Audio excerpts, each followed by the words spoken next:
জয়গুরু বন্ধুরা, সাথে থাকো। আমি আজকে আলু ভাজা কাটছি, তোমাদেরকে দেখাচ্ছি আমি আলু ভাজা কাটছি।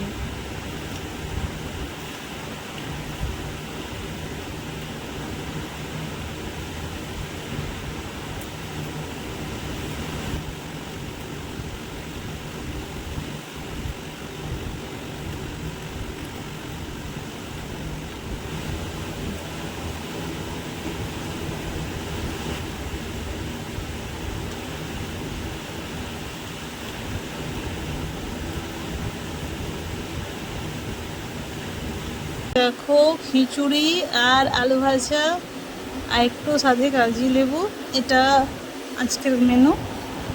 তো আলু ভাজা তখন কাটলাম যেটা, তো এইটা আলু ভাজাটা বুট দিয়ে বানিয়েছি। ঠিক আছে, আবার দেখা হচ্ছে পরে। এখন এতটাই, সাথে দেখো।